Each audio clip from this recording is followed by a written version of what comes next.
participated in the Red Sea Film Festival. The ones who push you, challenge you, and make you feel uncomfortable, those are exactly the ones you need in your life.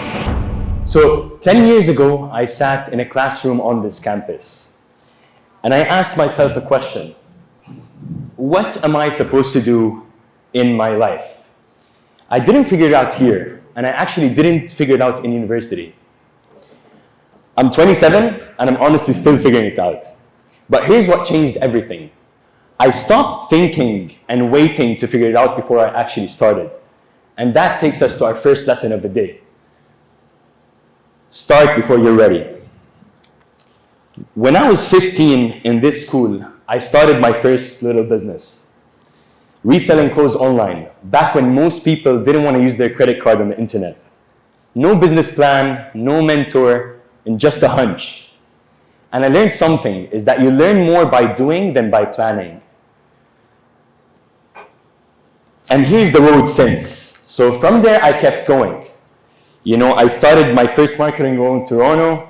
I co-founded an edtech startup with some friends, and that didn't really work out, but it helped me a lot throughout. I helped run guest experiences at some of the biggest events in Saudi, and I started my own marketing and branding agency, and a lot more along the way. And here I am standing on the stage. So none of it started because I was actually ready.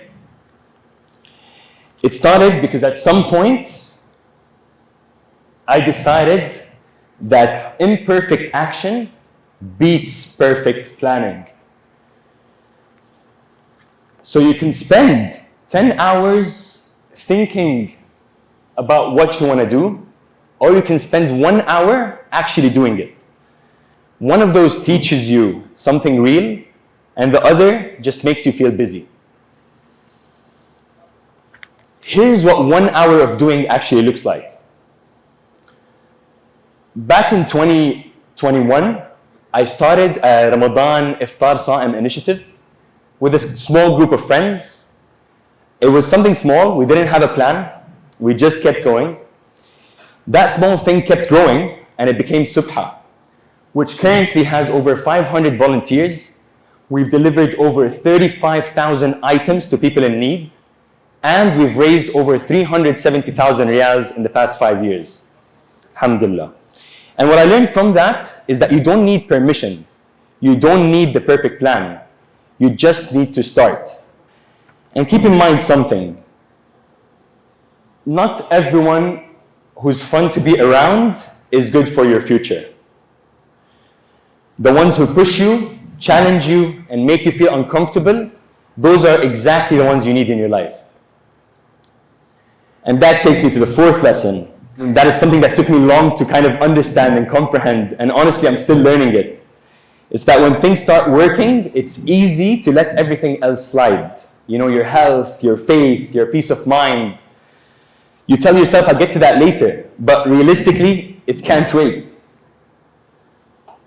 And so you can build all of this while still feeling empty. I learned this the hard way, you know, without balance, you could be doing amazing at work, but you're losing out on your faith, on your health, on your body, so on and so forth. But when it's balanced, it's great. And that's actually what prosperity looks like. You want all three pillars standing and not one falling apart. So prosperity isn't just what you achieve, it's how you feel while you're achieving it. And that's very important. So again, let me reiterate, 4 things that I wish someone told me, you know. Number 1, always start before you're ready. Don't wait, don't plan too much, because planning will go to waste, but the actual work is what will prove itself. Number 2, celebrate the small wins. You know, the big wins matter, but the small wins matter even more, because that's your way to get to the big win. And number 3, choose your circle wisely. You know, you are the average of the 5 people you spend your most time with, so make sure you pick the right people. And last but not least, take care of yourself while you're doing it. It's very important. You already have what it takes to begin. Don't wait to graduate. Don't wait to be ready. And that's how prosperity actually starts. Thank you very much.